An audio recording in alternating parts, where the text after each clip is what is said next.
लेकर एनडीए की सरकार बनने और विधानसभा में बहुमत साबित करने तक का सफर नीतीश कुमार ने सिर्फ 43 घंटे में पूरा कर लिया। आरजेडी और कांग्रेस के हंगामे और तेजस्वी के तीखे आरोपों के बीच नीतीश कुमार ने आसानी से अपना विश्वास मत जीत लिया। करने के लिए खड़ा हुआ हूं।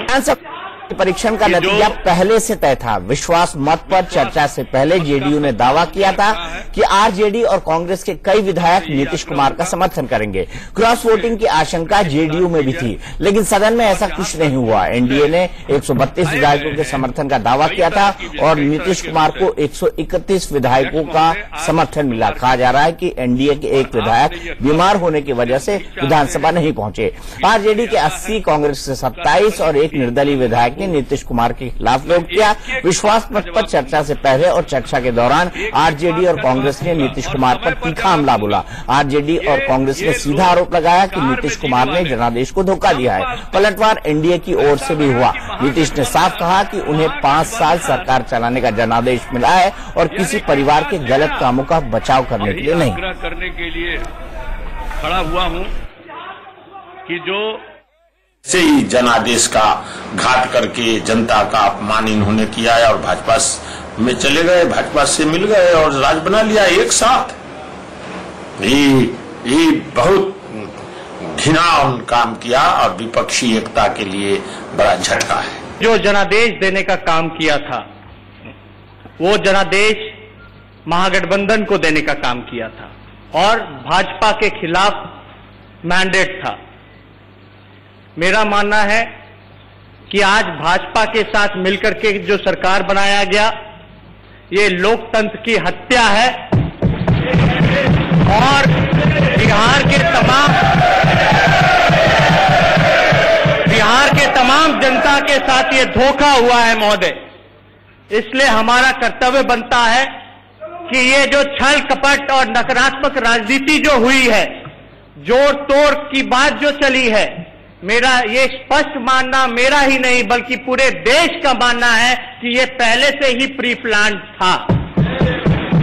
जो जनता का वोट मिला है वो काम करने के लिए मिला है, वो भोग करने के लिए नहीं मिला है। और जब सारा दृश्य एक एक करके सामने आया तो हमने तो इतना ही कहा कि एक्सप्लेन कर दीजिए। मुझसे कहा गया कि आप बताइए क्या एक्सप्लेन करें। हम जो चार्ज लगा है उसको एक्सप्लेन करिए, जो आप पर आरोप लगा है उसका उत्तर दे दीजिए बिंदुवार। उत्तर देने की स्थिति में नहीं थे। कानून का सहारा बता रहे हैं।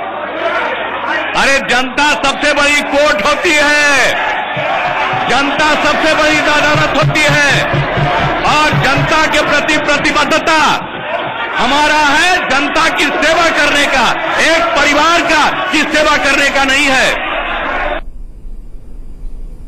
अजय आलोक जी, उसी परिवार ने आपको गठबंधन की वजह से विधानसभा इलेक्शन जिताया था। ये आपको बीजेपी की मदद लगती। अजय आलोक जी, मेरा सीधा सवाल है कि 2013 में 4 साल पहले आपके लिए कन्वीनियंस का शब्द था भ्रष्टाचार। आज मुख्यमंत्री जी ने कहा था कि सांप्रदायिकता की आड़ में भ्रष्टाचार के खिलाफ हूं मैं। सांप्रदायिकता की आड़ में हो रहे भ्रष्टाचार का मैं समर्थन नहीं कर सकता हूं। उस दिन डिस्कोर्स में आप सांप्रदायिकता को लाना चाहते थे, आपकी कुछ नेशनल एम्बिशन थी। जब वो पूरी नहीं हुई तो 4 साल बाद आपको लगा कि ये इनकन्वीनियंट हो सकता है आगे के लिए, तो आप फिर बीजेपी के साथ आ गए।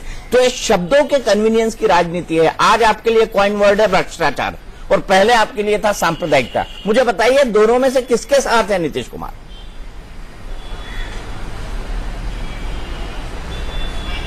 चलिए आपकी बात एक एक करके बताता हूं दीपक जी।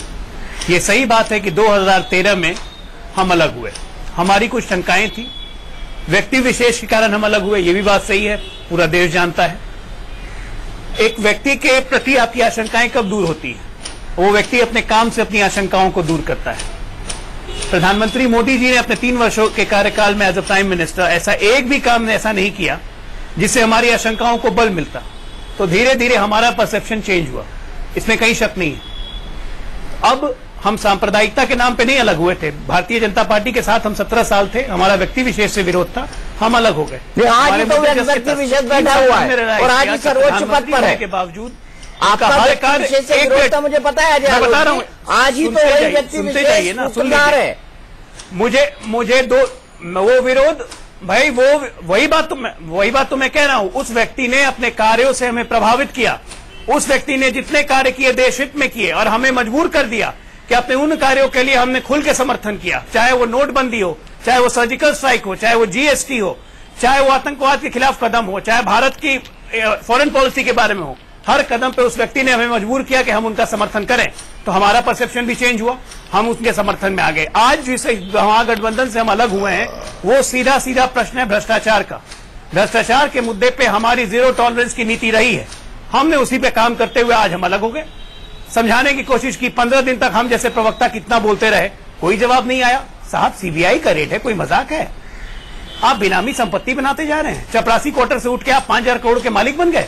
26-28 साल के एक नौजवान लड़के के हाथ में तब भी पता था जब गठबंधन हुआ था आलोक जी, ये सब तो तब भी पता था। आप उम्मीद करते लालू यादव जी सजा याफ्ता थे। नहीं, गठबंधन हुआ था तो सिर्फ 4 गठबंधन। लालू यादव जी न तो चुनाव लड़ सकते थे, न किसी संवैधानिक पद पे आ सकते थे। राष्ट्रीय जनता दल से गठबंधन हुआ था और इतिहास में पहली बार 2015 के विधानसभा चुनाव में राष्ट्रीय जनता दल ने हमारे कहने पे एक भी दागी कैंडिडेट को टिकट नहीं दिया था। इतनी अच्छी मिनिस्ट्री बनी थी। लेकिन आपको नेता अगर बनाना था अपने पुत्र को तो नर्चर करते, ग्रूम करते, प्रिजर्व करके रखते। तो नीतीश कुमार ने उस वक्त क्यों मान लिया कि वो डिप्टी चीफ मिनिस्टर रहेंगे? अपने आप आज उनको ग्रूम करने की बात कर रहे हैं। नीतीश कुमार जी ने उस वक्त क्यों मान लिया कि एक बेटा डिप्टी चीफ मिनिस्टर बनेगा और दूसरा मंत्री? इसका भी जवाब दे दीजिए।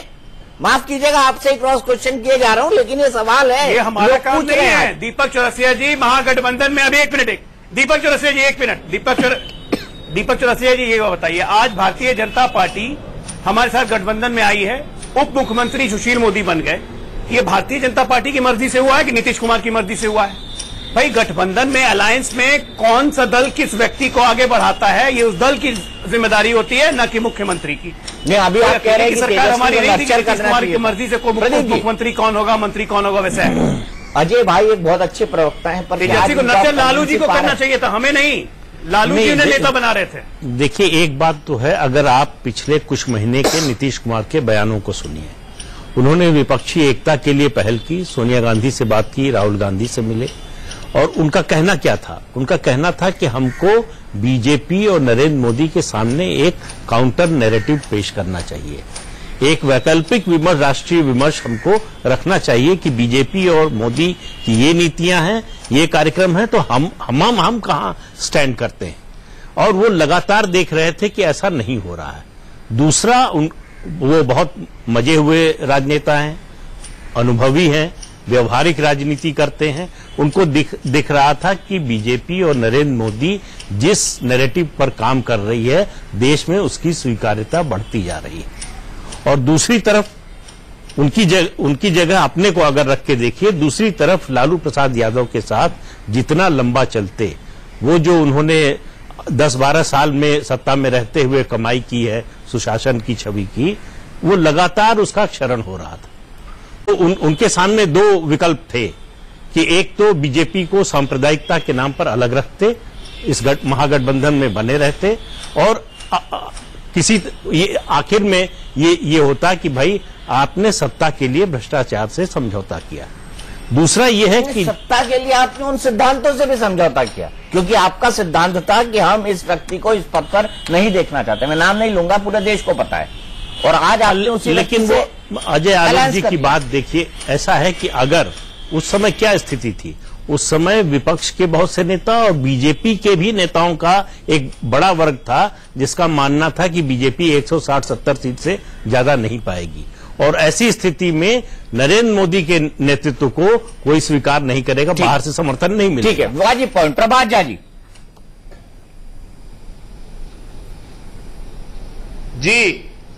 मैं आपसे ये जानना चाहता हूं कि आपको नहीं लगता कि जिस व्यक्ति विशेष के विरोध की बात कर रहे थे अजय आलोक जी, आज अजय आलोक जी के हिसाब से अब देश का नरेशन प्रदीप जी के हिसाब से बदल गया है? क्या इस बदले हुए नरेशन का परिणाम है या बीजेपी ने वेरी साइलेंटली और वेरी क्विकली नरेंद्र मोदी जी और नीतीश कुमार जी ने अपने डिफरेंसेस भुलाने की कोशिश की है? क्योंकि कई ऐसे मौके हुए जब दोनों ने एक दूसरे का समर्थन किया हाल के सालों में। देश की राजनीतिक परिस्थिति वरिष्ठ पत्रकार मेरे मित्र प्रदीप जी बता रहे हैं, भाई आलोक जी बता रहे हैं, हम सबको पेनी निगाह रखने पड़ेगी देश की जनता क्या चाहती है और देश की जनता किस विचारधारा के करीब जा रही है। अभी आलोक भाई ने कहा कि व्यक्ति के बारे में जब संपर्क में आते हैं और उसके निर्णय और फैसले होते हैं, उसके बाद उस व्यक्ति के बारे में परसेप्शन बनाना चाहिए। दुर्भाग्य या सौभाग्य से उस समय जो परसेप्शन नीतीश जी का या जनता दल यू का जो बना, वो निश्चित तौर पर बदला है। और हम आज से नहीं, हम 1925 से कहते हैं कि आज का विरोधी कल का समर्थक होगा।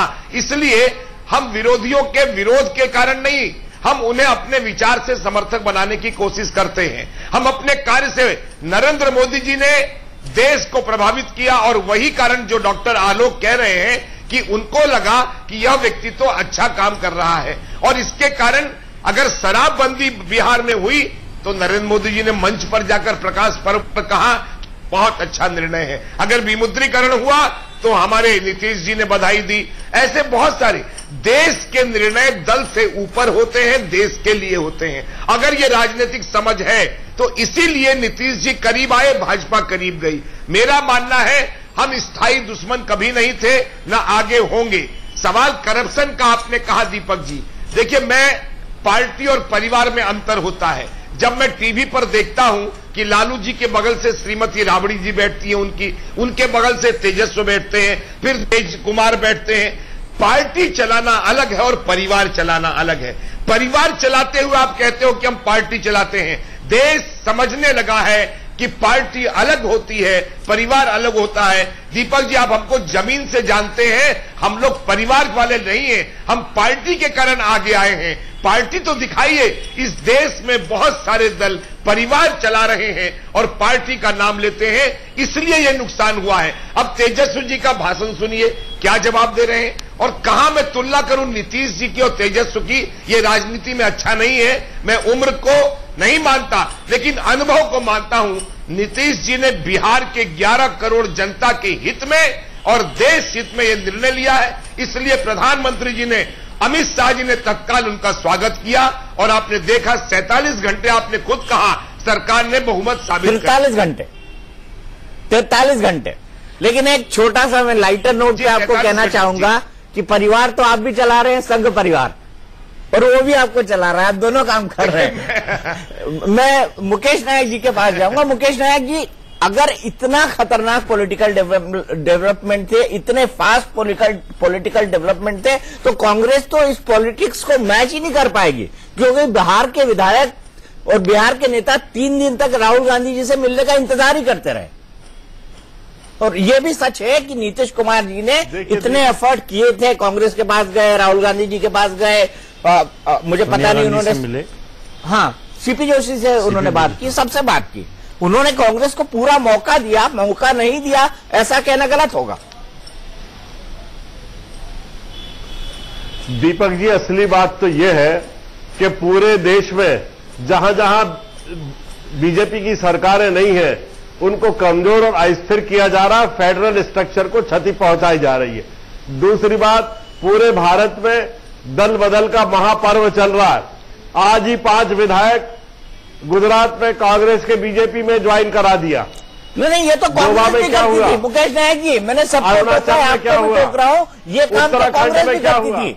भजन लाल जी जो है पूरी की पूरी पार्टी लेकर कांग्रेस में शामिल हो गए थे, तभी से आयाराम की पॉलिटिक्स शुरू हुई थी और आपको कॉन्स्टिट्यूशन अमेंड करना पड़ा था। मुझे आप सिर्फ एक बात बताइए कि अब भारतीय जनता पार्टी आपका गेम, अब भारतीय जनता पार्टी अगर आपका गेम बड़ा अच्छा सीख गई है, आपसे बेहतर भी सीख गया है, तो आपको नहीं लगता कि आपकी लीडरशिप, आपके नेता, आपके वही लोग जो कभी इतना प्रभाव रखते थे, आज वो सुस्त और ढीले पड़ते जा रहे हैं राहुल के नेतृत्व के चलते? जो हम करते थे, अगर उसका बड़ा रूप बीजेपी को करना है, तो बीजेपी को हमें बदल के फिर शासन क्यों दिया? इनको शासन इसलिए दिया कि ये कुछ नया करे, कुछ ठीक करे, कुछ रचनात्मक करे, कुछ नए आदर्श रखे। लेकिन बिहार की राजनीति में जो कुछ भी हुआ वो बिल्कुल हास्यास्पद है। आप स्वयं देख रहे हैं कि पिछले 2 महीने से एक परसेप्शन बनाई जा रही है कि नीतीश भ्रष्टाचार के खिलाफ बड़ी घुटन और बेचैनी महसूस कर रहे हैं। फिर सिस्टमैटिकली सांप्रदायिकता और करप्शन में से कौन ज्यादा महत्वपूर्ण है, इस पर बहस चलाई गई और बड़े तरीके से किसी लिखी हुई स्क्रिप्ट की तरह, किसी नाटक की तरह पूरा पाठ पढ़ दिया गया और बिहार में सत्ता का हस्तांतरण हो गया। बिहार की जनता ने मैंडेट किसको दिया था? हास्यास्पद ये बात कहते हैं। महत्वपूर्ण नहीं है क्या? सर, इसको आप हास्यास्पद कहते हैं, इसको चाणक्य नीति कहते हैं, इसको चाणक्य नीति कहते हैं। नहीं, और दीपक जी 2014 के लोकसभा चुनाव में जनता ने बता दिया, मतदाता ने, कि सांप्रदायिकता और भ्रष्टाचार में उसको किसको ज्यादा महत्वपूर्ण। ये भी एक वैलिड पॉइंट है। प्रदीप जी ने बिल्कुल वैलिड पॉइंट उठाया कि जनता ने 2014 की राजनीति में बता दिया था, 2014 के चुनाव में, कि सांप्रदायिकता और भ्रष्टाचार, उसमें से वो किसको बड़ा मुद्दा मानती हैं। अगर सांप्रदायिकता को मानना होता तो शायद नरेंद्र मोदी जी इतना बड़ा मैंडेट नहीं पाते। बताइए मुकेश जी, फिर आ रहा हूं अजय जी आपके पास। ये दोनों को दीपक जी अलग अलग करके नहीं देखा जा सकता। दोनों बातें एक ही है। सांप्रदायिकता भी उतना ही नुकसानदेह है भारत के लिए जितना करप्शन। ये दोनों बातों को अलग अलग करके नहीं देखा जा सकता कि दो में से व्यक्ति को कोई एक चीज चुनना है। ये दोनों चीजें देश की समृद्ध विविधता के लिए, समावेशी भारत के लिए और अनेकता के लिए, और जो भारत की खूबसूरती है उसके लिए बहुत खतरनाक है सांप्रदायिकता और करप्शन दोनों। क्या नीतीश कुमार ये नहीं जानते थे कि लालू यादव को करप्शन के केस में सजा हो चुकी है? ये चुनाव के पहले हो चुका था, फिर क्यों उनके साथ गठबंधन बनाया? कुछ ऐसे सवाल हैं जिनका उत्तर न तो बीजेपी के पास है न नीतीश कुमार जी के पास है। नहीं, बात जवाब आपके पास भी नहीं है, जवाब आपके पास भी नहीं है कि आपकी पॉलिटिकल शार्पनेस कहां चली गई। आप देश के मूड को नहीं समझ पा रहे हैं। और जब कांग्रेस जो है वो भ्रष्टाचार की बात करती है कि भ्रष्टाचार रुकना चाहिए और भ्रष्टाचार रुका है, तो फिर ऐसा लगता है कि 100 चूहे खा के बिल्ली हज को चली। मैं अजय आलोक जी को जानता हूं, के पास जाता हूं, क्योंकि वो आपसे एक सवाल पूछना चाहते हैं।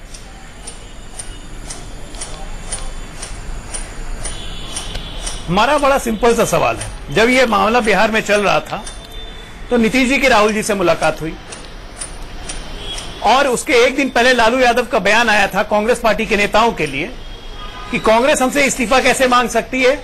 तो कांग्रेस पहले वीरभद्र सिंह का इस्तीफा मांगे और उसके बाद से कांग्रेस साइलेंट हो गई। तो आज कांग्रेस ये स्पष्ट कर दे आपके माध्यम से पूरे देश में कि करप्शन के मामले में आप क्या स्टैंड रखते हैं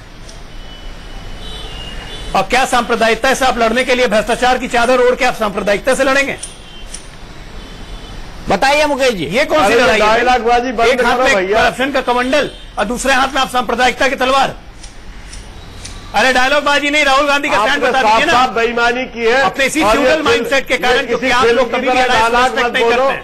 साफ अरे आपका फ्यूडल माइंडसेट बेईमानी की है आपने। आपको न्यूक्लियस बना के कभी विपक्षी एकता बनी नहीं सकती है, भूल जाइए आप।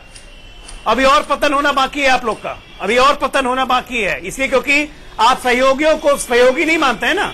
आपकी आदत है फ्यूडल, राजा वाली आदत है। सहयोगियों को प्रजा मानने की बीमारी बंद कर दीजिए और ग्रैंड अलायंस में जब तक दूरी आप रहेंगे, ग्रैंड अलायंस कभी नहीं बनेगा। अवसरवादी नंबर 1 के सुविधा भोगी। असम भी आपने हमारी बात नहीं मानी, असम लूज किया। उत्तर प्रदेश भी आप गए, हमारी बात आपने नहीं मानी और आगे भी जाते रहिएगा। कोई उपाय नहीं है आपका, कोई उपाय नहीं है। एक ही स्तुति वंदना कीजिए, उसी में मस्त रहिए। इसीलिए लालू जी से पटती है आप लोग की, क्योंकि वहां भी स्तुति वंदना, आपके यहां भी स्तुति वंदना। हमने आप लोग को इसलिए नमस्कार कर दिया। मुकेश जी, बात तो बड़ी पते की बोली अजय आलोक जी ने, इसका जवाब देना चाहिए आप जैसे इंटेलेक्चुअल को।